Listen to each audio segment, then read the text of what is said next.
오늘 우리에게 주실 하나님의 말씀은 창세기 7장 1절에서 끝절까지 창세기 7장 전체의 말씀을 한 목소리로 함께 읽도록 하겠습니다.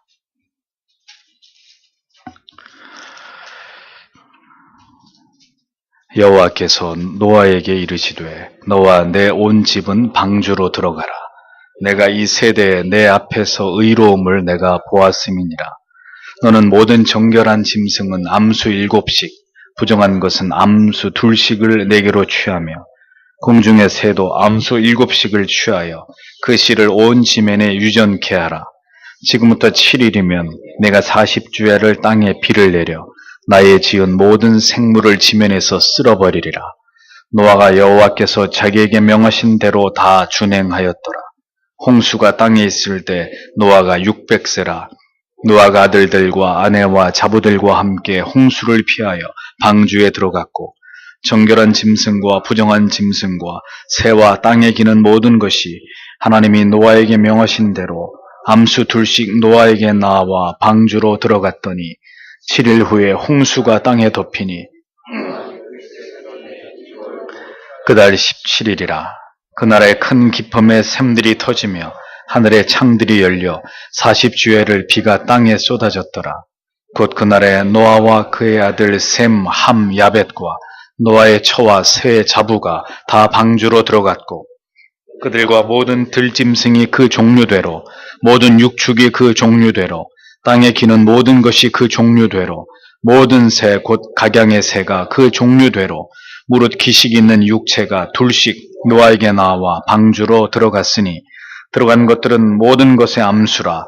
하나님이 그에게 명하신 대로 들어가매 여호와께서 그를 닫아 넣으시니라. 홍수가 땅에 40일을 있었는지라. 물이 많아져 방수가 땅에서 떠올랐고 물이 더 많아져 땅에 창일하매 방주가 물 위에 떠다녔으며 물이 땅에 더욱 창일하매 천하의 높은 산이 다 덮였더니 물이 불어서 15규빗이 오르매 산들이 덮인지라. 땅 위에 움직이는 생물이 다 죽었으니 곧 새와 육축과 들짐승과 땅에 기는 모든 것과 모든 사람이라. 육지에 있어 코로 생물의 기식을 호흡하는 것은 다 죽었더라.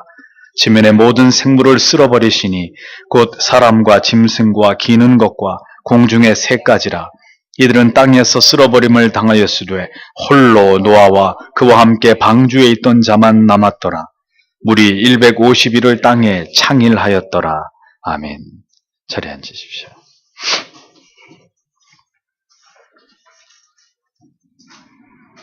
말씀을 들을 때 그 어느 때보다도 성령께서 우리의 마음을 사로잡으시고 하나님의 말씀을 학자처럼 깨닫고 이해할 수 있는 은혜를 주시기를, 모든 마귀 사탄의 역사를 하나님이 물리쳐 주시고 깨어있는 마음으로 하나님의 말씀에 집중할 수 있도록 성령의 영감에 의해서 기록된 하나님의 말씀이 이 시간에도 우리에게 영감하여 주셔서 하나님의 말씀이 잘 깨달아지고 우리의 마음에 생애적으로 이 말씀이 주시는 은혜가 담겨지도록 하나님께서 은혜 내려주시기를 다 함께 기도하겠습니다. 그와 함께 방주에 있던 자만 남았더라. 이런 제목으로 창세기 강의를 이어가겠습니다.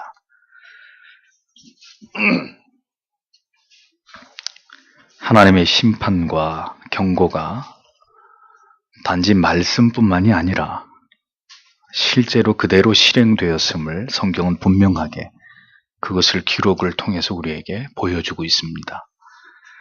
하나님께서는 결코 사람과 같이 시건하지 않으시는 분이시죠. 결국은 하나님께서 말씀하신 것은 때가 되면 반드시 지체되지 않고 실행되고야 만다는 것을 하나님의 말씀인 성경의 진리를 대하는 모든 성도들은 반드시 기억해야 할 것입니다. 하나님의 공의가 노아의 시대에 이 땅 위에서 어떻게 결행되었는지 우리는 성경을 통해서 분명하게 이것을 다시 짚어보기를 원합니다. 그래서 오늘 본문 1절의 말씀을 다시 보면 그리고 여호와께서 노아에게 말씀하셨다. 너와 너의 모든 식구들은 방주로 들어가라. 왜냐하면 이 세대에서 내 앞에서 의로운 너를 내가 보았기 때문이다. 이렇게 적고 있습니다. 원문을 자세히 보면 한글 성경에 기록되어 있는 방주에 들어가라. 사실 이렇게 기록되어 있지 않고 방주로 들어오라. 이렇게 명령하고 계시는 것을 확인할 수 있습니다. 방주는 곧 하나님의 사랑과 긍휼과 자비를 의미하는 것으로 이제 마지막으로 노아의 가족들에게만 피난처가 되시는 그 하나님 안으로 들어오라고 방주 안으로 노아의 가족들만을 초대하고 계신 것을 볼 수 있습니다. 들어가라 하고 들어오라라는 의미는 분명히 의미상 차이가 있죠. 알미니안들의 주장처럼 하나님의 은혜 안으로 나의 의지로 내가 들어가는 것이 절대로 아닙니다. 우리는 우리의 임의대로 하나님께로 나아갈 수 있는 그런 존재들이 아니죠. 오직 하나님께 부르심을 입어서 하나님께로 나아갈 수 있게 된 자들이 되었을 뿐입니다. 하나님 안으로 들어감을 허락받은 자들이 바로 신자들이고 우리들이라는 것을, 심판을 면하여 하나님께 부름을 입은 자들이 바로 신자들이라는 사실을 우리는 언제나 잊지 않는 자들이 되어야 합니다. 우리가 하나님을 찾은 것이 아니라 하나님께서 구원의 유일한 방주가 되시는 그리스도 안으로 우리를 찾아오셔서 세상으로부터 불러주신 것이다 라는 겁니다. 모두가 멸망을 당하게 되는 이 세상 한가운데서 하나님께서 친히 불러낸 사람들, 그들의 거룩한 모임이 바로 에클레시아, 교회이고 세상과 구별된 하나님의 영광스러운 소유된 하나님의 백성들이다라는 사실을 성경은 우리에게 분명하게 강조하고 있습니다. 교회와 신자는 자기의 정체를 올바로 깨닫고 이해해야 합니다. 그래야 그 정체에 합당한 삶을 세상에서 살아갈 수 있기 때문입니다. 그 긴 시간 동안 힘써 방주를 지은 노아는 결국 그렇게 하나님의 부르심을 받아서 방주 안으로 들어가게 되는 은혜를 힘입게 된 것을 볼 수 있습니다. 어느 시대이건 간에 신자로 부르심을 받아서 이 세상에서 살아가는 길은 그리 녹록한 길과 삶이 절대로 아닙니다. 모든 사람들이 하나님을 비웃고 조롱할 때 하나님의 명령을 따라서 방주를 짓는 것이 노아에게 결코 쉬운 일이 아니었던 것처럼 신자로 이 세상에서 바른 믿음을 지키고 그렇게 하나님 앞에서 살아가는 것은 크나큰 고통의 대가를 지불하는 일입니다. 그러나 그 결과는, 그 끝은 마침내 구원의 방주에 들어가게 되는 은총을 입는 일이죠.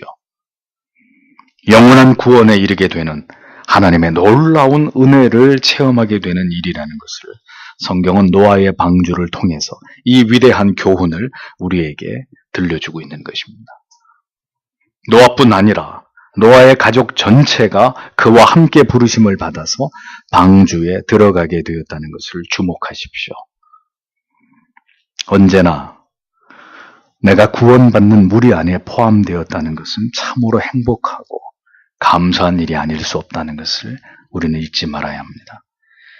하나님께서 기뻐하시고 인정하시는 믿음 안에 있다는 것, 그 믿음의 가정 안에 내가 포함되어 있다는 것, 또 아직 많은 것에서 부족하고 여전히 개혁되어야 될 교회이지만 신앙의 정도를 고집하는 교회에 우리가 함께 하고 있고 그 길을 지체들과 함께 가고 있다는 것에 대해서 감사가 있는 우리들이 되어야 할 것입니다. 그리스도 안에서만 참된 기쁨과 소망과 위로가 있고 그리스도 안에 있을 때 우리는 가장 안전하다는 이 진리를 우리는 노아의 방주를 떠올릴 때마다 우리의 마음에 되뇌어야 할 것입니다.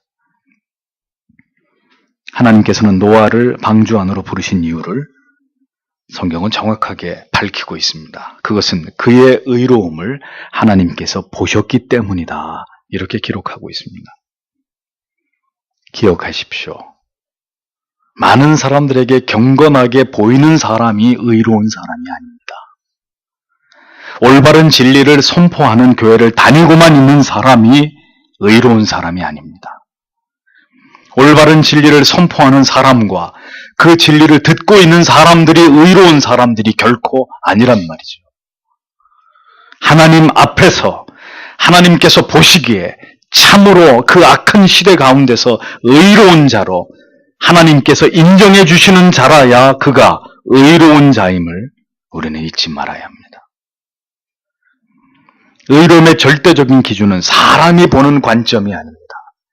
하나님이 보시는 관점에서의 의인입니다.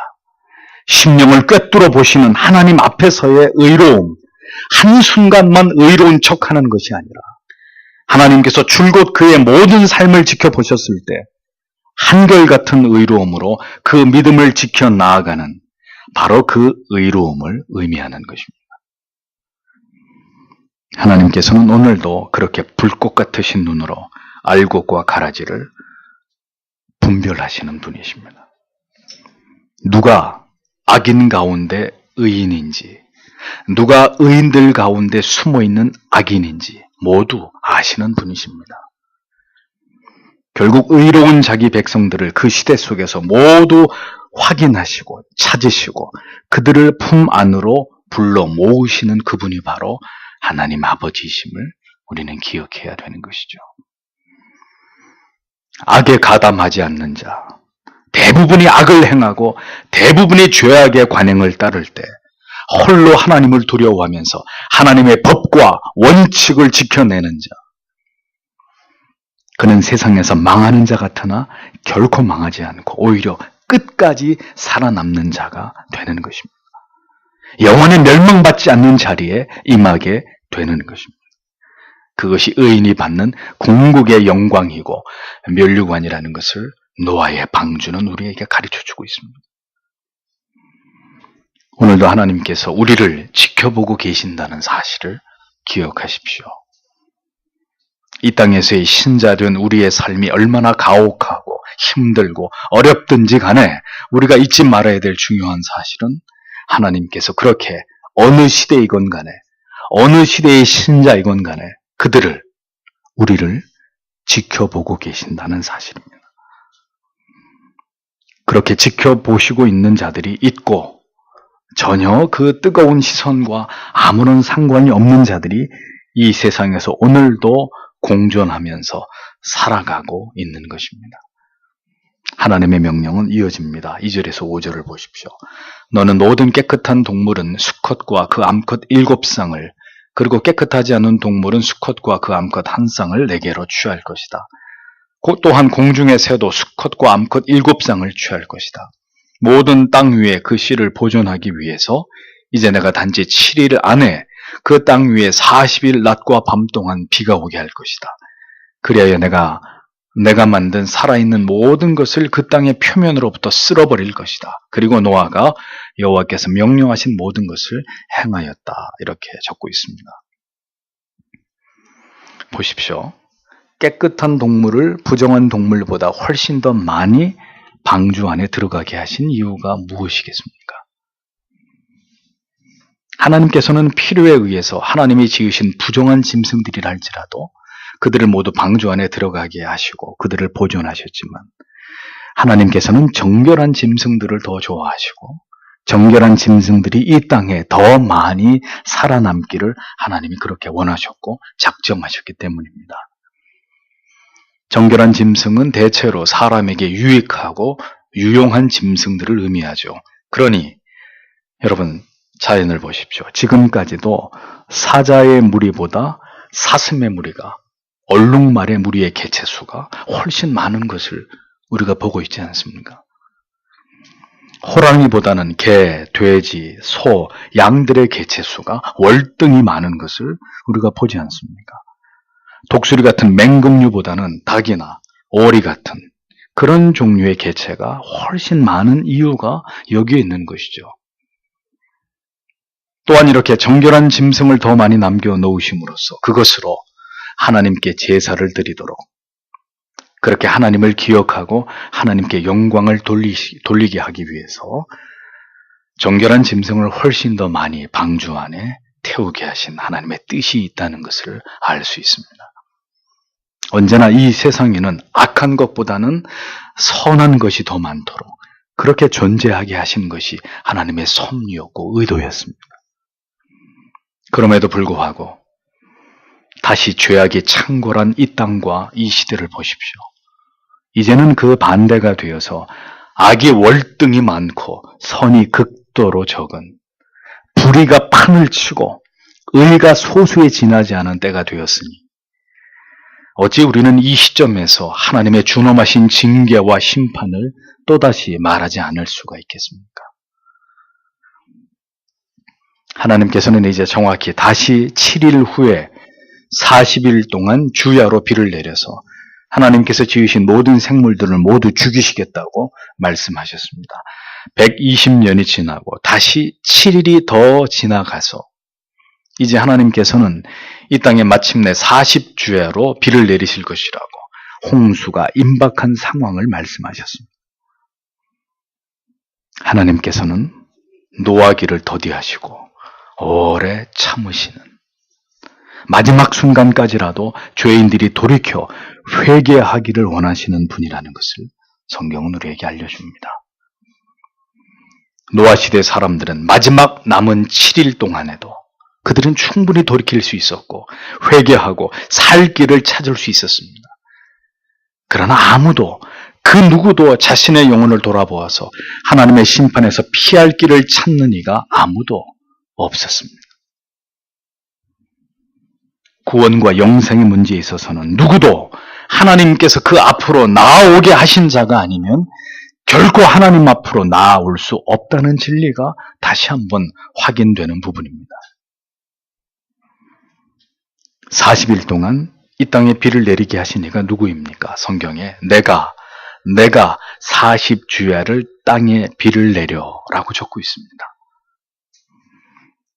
창조도 하나님께서, 그리고 그 모든 창조된 피조물들을 일시에 멸하기 위해서 심판을 시작하시는 이도 오직 하나님이심을 성경은 분명하게 증언하고 있습니다. 어떤 일이든 그 시작과 끝은 사람이 아니라 하나님이 주관하시는 일이라는 겁니다. 그 하나님께서 이제 비를 내리시겠다고 하면 누구도 그것을 막을 수 없고 그 일을 지연시킬 수 없는 것입니다. 하나님께서 비를 내리시기를 원했고 그 일을 마침내 행하셨습니다. 하나님에 의해서 이 세상도 이제 모두 영원히 닫히고야 마는 날이 분명히 오고야 말 것입니다. 하나님에 의해서 하루를 더 살고 싶지만 이제 모든 생애를 끝내야 하는 오늘이 우리에게도 어느 날 기필코 찾아오게 될 것입니다. 언제나 그 마지막 날을, 마침내 비가 퍼붓기 시작하는 노아의 때에 있었던 그 심판의 날을 기억하면서 살아가야 되는 사람들이 신자들이다 라는 것을 잊어서는 안 됩니다. 아직 있으라고, 존재하라고 하셨기 때문에 존재하고 있는 세상입니다. 존재하고 있는 우리들입니다. 하나님께서 이제 그만 끝내시기로 하면 단 한순간에도 모두 다 사라져 버릴 수 있는 이 세상입니다. 세상에서 우리에게 주어진 삶을 성실하게 살아가되 결코 세상에 미련을 두지 않는 우리들이 되어야 되는 이유가 여기 있는 것입니다. 의인의 특징, 하나님께서 붙드시고 하나님의 눈 안에서 살아가는 사람들의 특징은 무엇입니까? 언제나 자신에게 주어진 사명에 대해서, 하나님이 명하신 일에 대해서 두 번 묻지 않고 그 모든 일에 대해서 그 명령대로 순종하는 것입니다. 누구처럼? 노아처럼. 아브라함은 자신의 아들 이삭을 통해서 반드시 하나님께서 자신의 자손들을 번성케 하실 것이라는 사실을 믿었기 때문에 이삭을 데리고 모리아 산으로 올라갈 수 있었습니다. 그를 죽여도 그를 다시 살리실 것이라는 믿음을 가지고 아들을 앞세워서 산으로 올라갈 수 있었습니다. 하나님의 그 언약을 믿었기에 순종할 수 있었던 것이죠. 히브리서는 그것을 정확하게 이야기하고 있습니다. 이삭을 바친 아브라함에게서 배울 교훈은 많은 설교에서 강조되어 온 것처럼 가장 귀한 것을 하나님께 바쳤기 때문에 믿음의 조상이 되었다라는 그런 이야기가 아닙니다.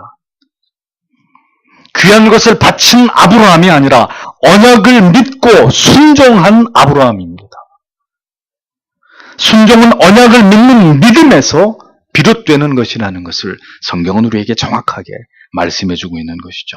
노아 역시 하나님을 절대적으로 신뢰하였기에 이 모든 일들에 대해서 전혀 자신의 생각을 더하지 않고 명하신 그대로 순종했던 것입니다. 순종은 하나님의 뜻에 내 생각을 집어넣어서 행하는 것이 절대로 아닙니다. 하나님이 하라고 하신 대로 그대로 그 이후와 미래에 대해서는 하나님께 온전히 맡기고 그저 순종하는 것입니다. 하나님께서는 마지막 때를 살아가고 있는 우리들에게도 바로 이것을 주목하십니다. 이 투박하고 원색적인 진리와 교리 앞에서 우리가 그대로 순종하는지의 여부를 보고자 하십니다. 하나님의 언약을 견고하게 붙잡고 있는지를, 그렇게 살아가고 있는지를, 그 대가를 지불하고 있는지를 보기 원하시는 거죠. 그냥 하나님께서 명하신 대로 달리 다른 생각을 하지 않고 어떤 다른 액션을 취하지 않고 그냥 하나님께서 말씀하신 그대로 순종하고자 하는지를 하나님께서는 오늘도 교회와 성도 안에서 그 순종의 모습을 보시고자 하시는 분입니다. 여러분은 하나님께서 명하신 그대로 언제든 순종하고 계십니까? 무엇인가를 항상 더하거나 거기서 빼내고 있지 않는지를 생각해 보십시오. 그것은 의인에게 바라시는 모습이 절대로 아닙니다. 6절에서 9절을 보십시오. 그리고 노아는 600세였다. 그때 그 홍수가 물들이 그 땅 위에 있었다. 그리고 노아는 그의 아들들과 그의 아내와 그의 아들들의 아내들과 함께 그 홍수로부터 방주로 들어갔다. 깨끗한 짐승과 깨끗하지 않은 짐승과 새와 그 땅에 기어다니는 모든 것이 하나님이 노아에게 명령하신 대로 암컷과 수컷이 노아에게 나와 함께 방주로 들어갔다. 이렇게 기록되어 있습니다. 보십시오.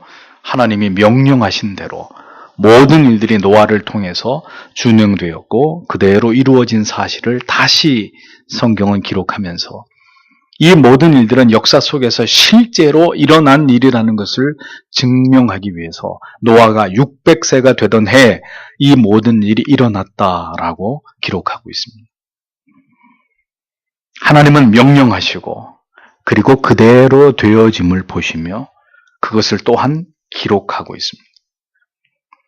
하나님께서 행하시고자 하는 일은 반드시 이루어지고 성취되고 그대로 되어진다는 것을 성경은 그 이후의 모든 세대, 모든 사람들에게 정확하게 그것을 보여줍니다. 그것이 하나님의 통치이고 그 통치가 이루어지고 있는 때의 모습이었다는 것을 성경은 말하고 있죠. 죄악에 관영하고 타락한 세상의 특징은 하나님이 말씀하셔도 그대로 되지 않는다는 것입니다.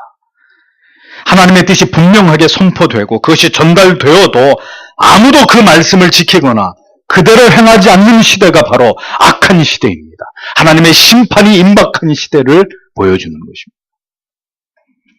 하나님의 통치를 따르지 않는 제 멋대로의 시대, 모두가 제 소견에 오른 대로 행하던 사사시대와 같은 하나님의 진노와 징계가 임박한 시대가 바로 지금이고 그 의미는 이제 이 땅에 하나님의 진노가 쏟아질 날도 그리 머지 않았다는 뜻이 되는 것입니다.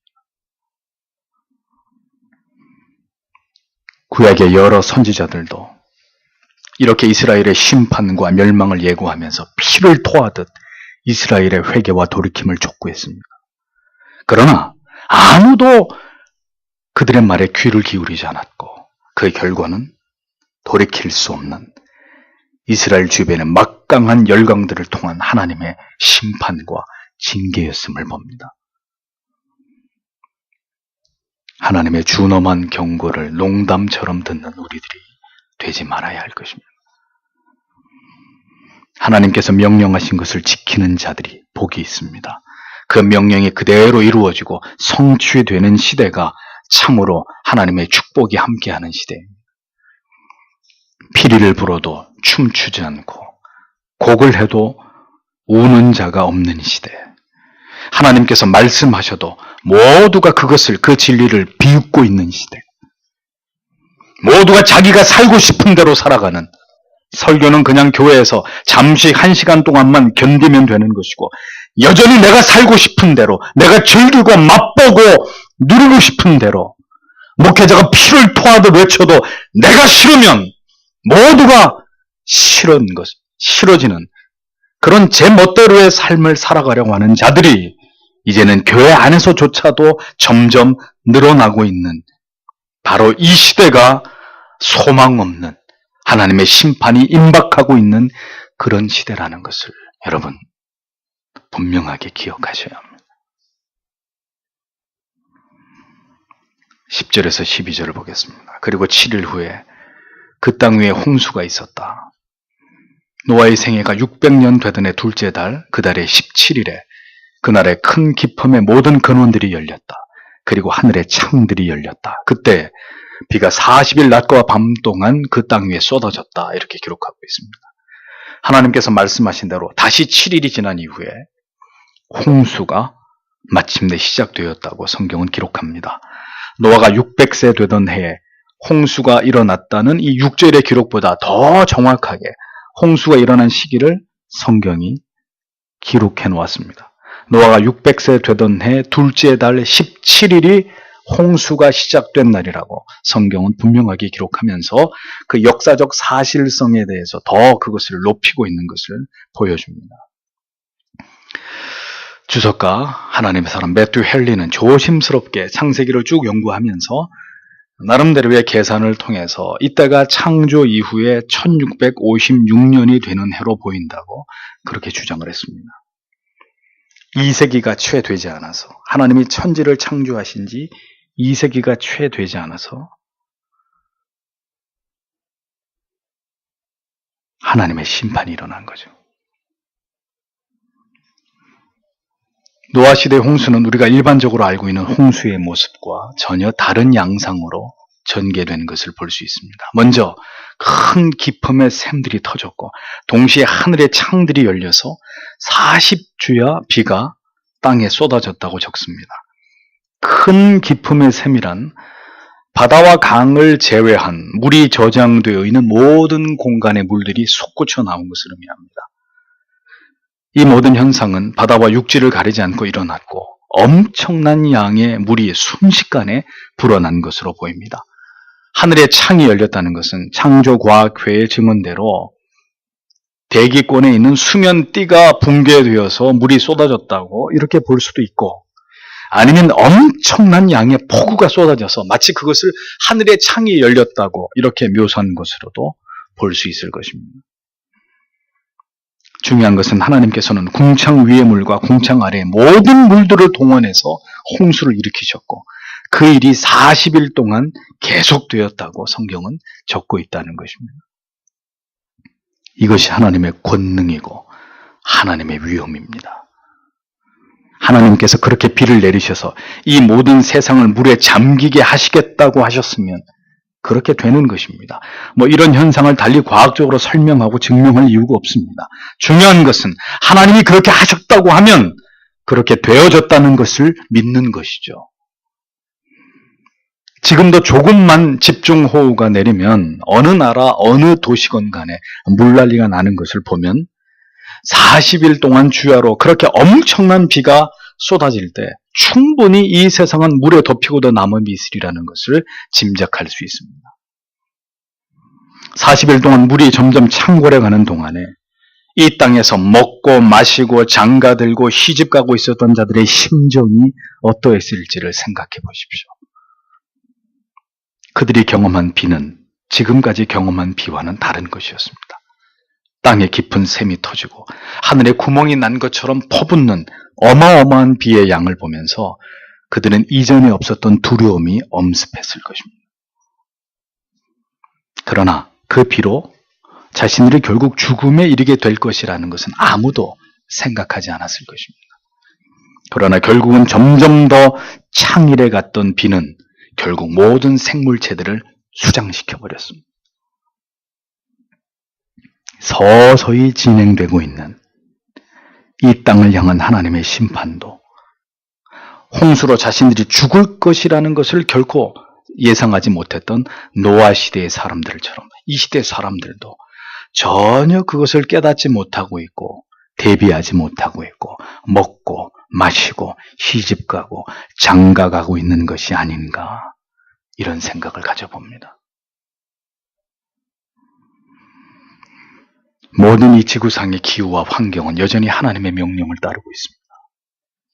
한반도 상공을 여름 내내 고기압이 자리잡고 있어서 도무지 물러갈 기세를 보이지 않고 있습니다.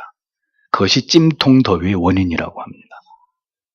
심지어 태풍조차도 그 기세를 꺾지 못한다고 하니 이게 도대체 어찌 된 일일까요? 기상과 기후조차도 인간의 힘으로 어찌하지 못하는 우리는 이러한 폭염 속에서도 하나님의 위엄과 권능의 손길을 느낍니다. 누가 하나님께서 행하시는 일들을 막을 수 있다는 말입니까?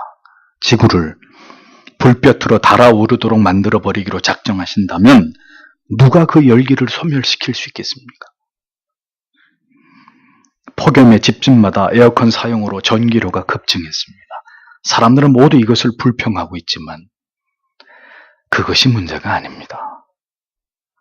하나님의 재앙과 심판이 찾아올 때 인간은 무엇으로 그것을 피하거나 그것을 막을 수 있겠습니까?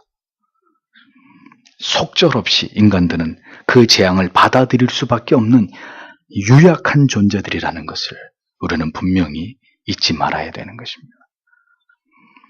13절에서 16절을 보면 바로 그날에 노아와 노아의 아들 셈함 야벳이 노아의 아내와 그의 세 자부와 함께 방주로 들어갔다.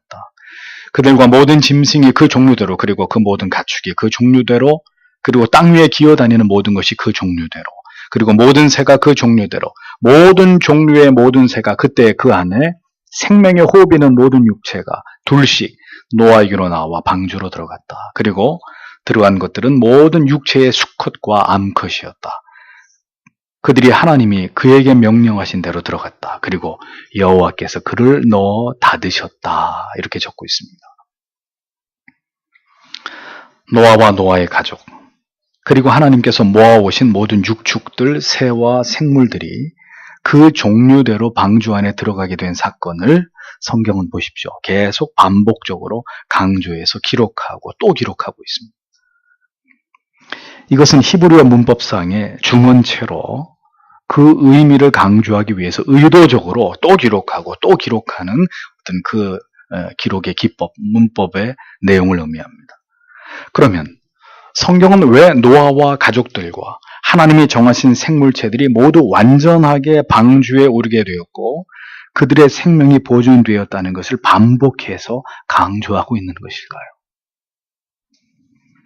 이 모두가 하나님의 뜻이고 하나님의 언약의 성취이고 구속사의 진행을 보여주고 역사를 주관하고 통치하시는 분은 오직 여호와 하나님 뿐이심을 강조하기 위함이라는 것을 보게 됩니다. 하나님께서 이 모든 일들을 진행하시고 이루어 가시는 주체라는 것을 성경은 뚜렷하게 강조하고 있는 거죠. 그리고 후대에 한 가지 중요한 진리를 생각하게 만들고 있는데 그것은 노아의 시대에 임한 그 하나님의 심판은 반드시 또다시 이 땅에 그 아들을 통해서 궁극적으로 이루어질 것이고 남겨진 노아의 가족들과 생명체들이 새로운 세상을 건설하는 주인공들이 되었듯이 그리스도의 심판 이후로 새 하늘과 새 땅이 이 땅 가운데 열릴 때 그곳의 주인공은 구원의 방주에 오른 택하심을 입은 백성들만의 것이 될 거라는 것을 예표하고 있는 것입니다. 노아의 방주에 탄 자들, 그 방주에 살아남은 생명체들, 그것들의 의미하는 바는 곧 구원받은 영생을 누릴 하나님의 언약의 백성들을 뜻하고 있었던 것입니다. 그렇다면 오늘 우리에게 가장 중요한 질문은 무엇일까요? 여러분은 그 방주에 오른 자들입니까? 분명히 그 마지막 날 나팔 소리가 울려 퍼지고 천군 천사들을 이끄시고 그분이 강림하실 때 여러분의 이름이 호명되고 그 앞에 여러분들이 담대하게 나아갈 수 있는 자인지 여러분 자신에게 물어보시기를 바랍니다. 그 구원의 방주에 들지 않는 자, 아무런 의미가 없는 인생일 뿐입니다. 이 자리에 나올 아무런 이유가 없는 자이고 그렇게 열심히 이 세상에서 살아갈 아무런 까닭이 없는 의미 없는 인생에 지나지 않을 뿐이라는 것을 여러분 분명히 기억하셔야 합니다. 당신은 방주에 오른 자입니까? 여러분의 사랑하는 가족들은 모두 그 심판에서 벗어날 수 있는 자들입니까? 성경이 그토록 강조하고 강조한 노아의 방주에 오른 자들, 그 보존된 생명들이 의미하는 바가 무엇인지를 여러분들은 분명하게 그것을 잊지 말아야 합니다. 하나님께서는 방주에 탄 모든 생물들이 그것들을 창조하실 때와 마찬가지로 각기 종류대로 빠짐없이 모두 방주에 모아오셔서 그것들을 보존하게 하셨다라는 사실을 기록하고 있습니다. 하나님은 완전 무결하신 하나님이십니다. 그분에게 오류나 실수나 실수로 빠뜨리는 이런 일은 존재하지 않습니다.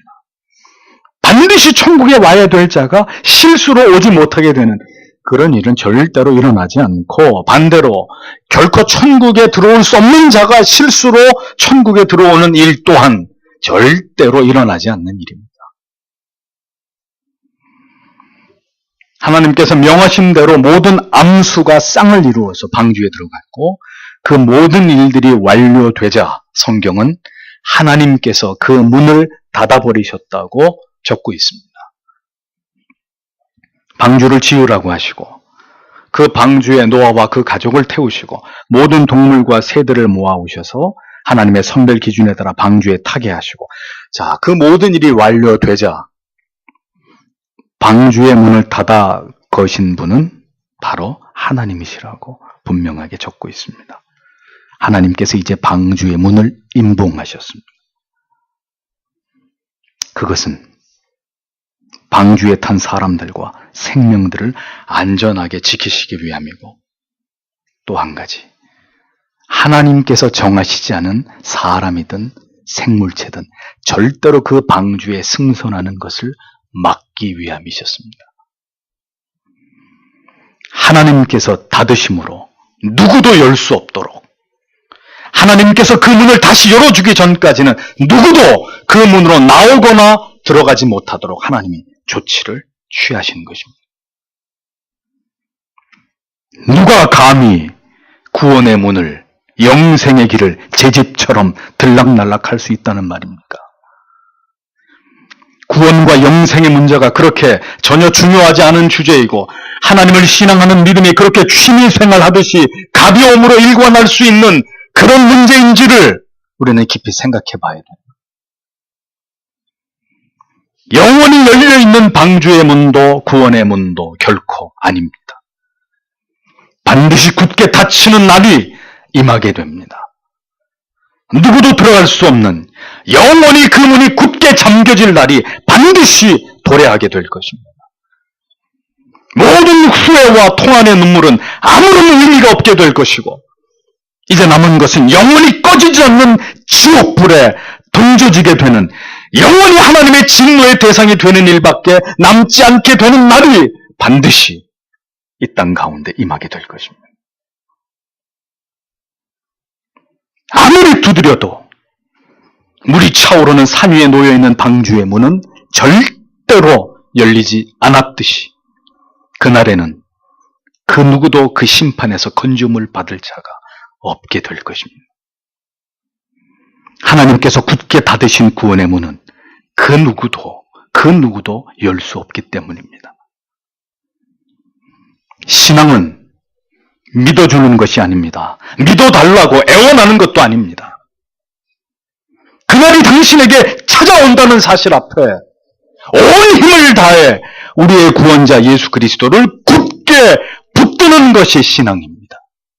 내게 그런 은혜가 임했다면, 내가 그렇게 하나님의 은혜로 하나님의 사람이 되었다면 이 구원을 굳게 지켜나가는 것이 신앙입니다.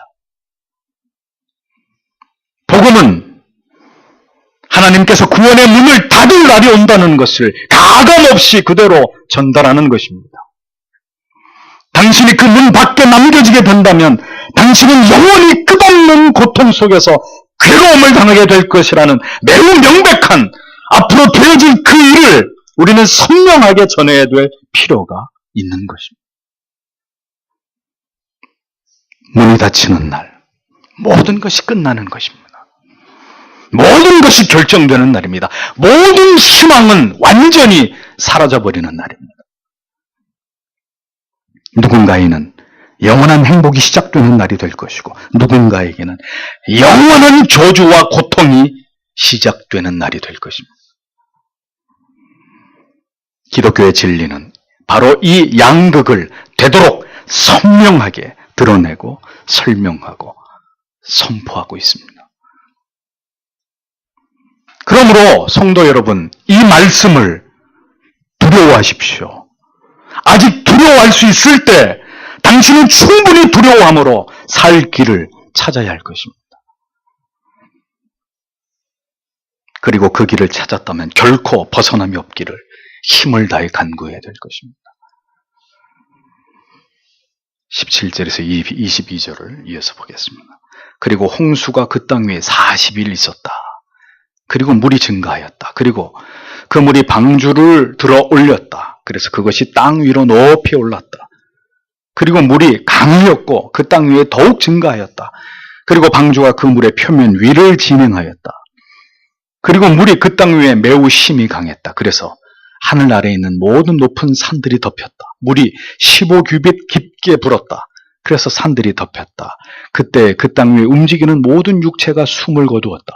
새와 가축과 짐승과 그 땅 위에 기어다니는 모든 것과 모든 사람이 육지에서 그 코로 생명의 호흡을 하는 살아있는 모든 것이 죽었다라고 지적이 됩니다. 성경은 하나님의 말씀대로 홍수가 이 세상을 뒤덮은 사건을 매우 사실적으로 묘사하고 있습니다.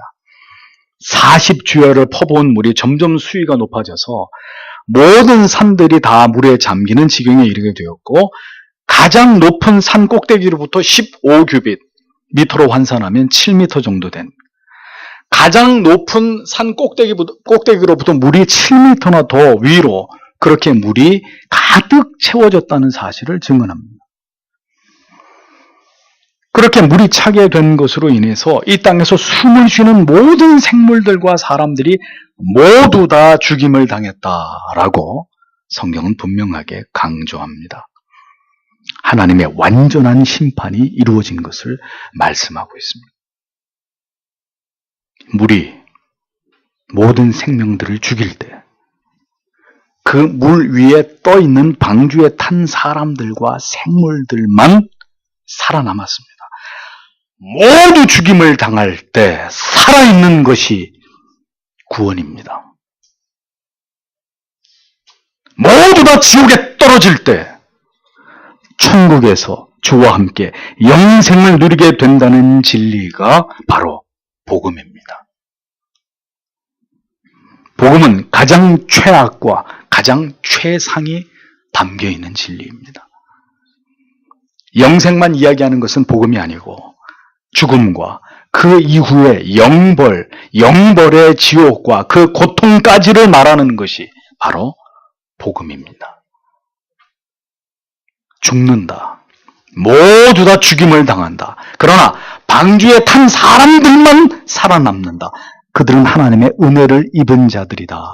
성경은 아주 명쾌하게 세상의 끝날에도 그대로 재현될 일들을 세상의 처음 부분에서부터 가장 명백하고 명확하게 그 이야기를 우리에게 들려주고 있습니다. 성경의 시작에서부터 벌써 그 끝에 이루어질 사건의 예표와 예고가 노아의 홍수라는 엄청난 사건을 통해서 계시되고 있는 거예요. 처음부터 끝까지 이 진리를 놓치지 말라는 뜻입니다. 이 진리가 핵심이라는 것입니다. 이것이 복음이고 하나님께서 모든 인류에게 전하고자 하는 분명한 메시지라는 것입니다. 23절에서 24절. 그리고 그가 땅의 모든 표면 위에 살아있는 모든 것을 쓸어버리셨다. 계속 반복됩니다. 그래서 사람으로부터 짐승과 기는 것과 공중의 새까지 그 땅으로부터 점멸됐다. 그 결과 오직 노아와 그와 함께 방주 안에 있는 자들만 살아남게 되었다. 그리고 물이 그 땅 위에 150일 동안 창일하였다. 이렇게 적고 있습니다. 땅 위에 있는 모든 생물들, 사람, 짐승, 기는 것, 공중의 새까지 모두 죽임을 당했다는 말씀이 반복되고 반복됩니다.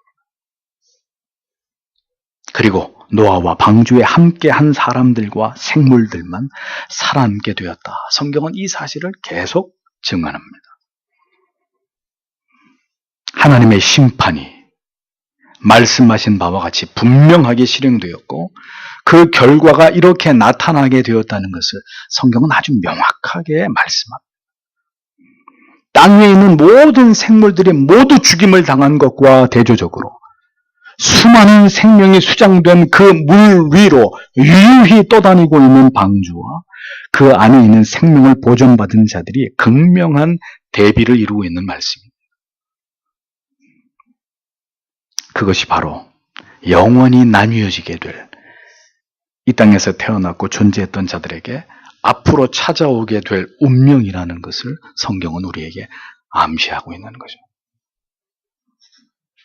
물 안에 수장된 자들과 물 위에 떠서 방주 안에 살아남은 사람들, 영원히 지옥불에 고통당하게 될 자들과 영원히 하나님과 함께 안식 속에 들어가게 될 불 가운데서 건지움을 받은 자들.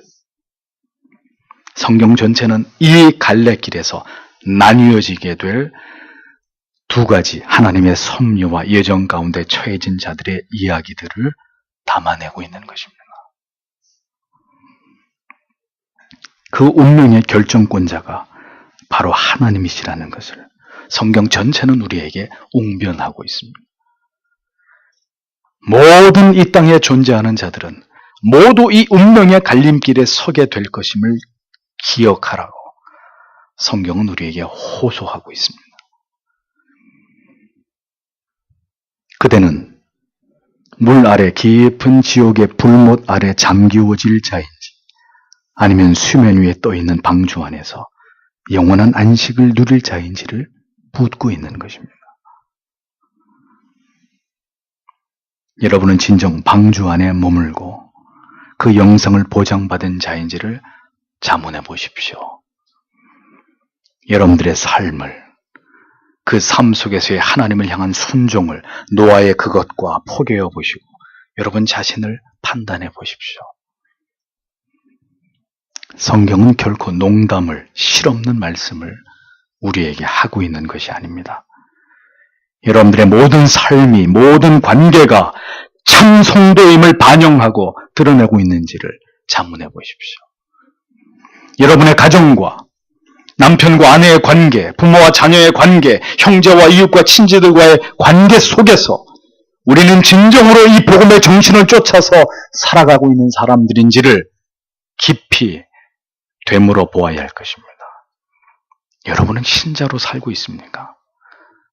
구원의 방주 안에 든 사람들처럼 그렇게 살아가고 계십니까? 방주의 부름을 받은 자가 아니면 그는 반드시 지옥에 던져질 자임을 의심하지 마십시오. 성경은 이 대홍수의 사건의 사실성을 더 분명하게 증언하기 위해서 가장 높은 산까지 모든 물에 잠겼던 기간이 150일이나 되었다고 기록하고 있습니다. 실로 엄청난 양의 물이 지구를 완전하게 뒤덮었고 마치 태초의 지구처럼 다시 수면으로 가득 채워진 상태로 되돌아간 것을 묘사하고 있습니다. 창세기 안에서 이미 타락한 인류를 향한 하나님의 심판이 기록되어 있는 것은 우연일까요?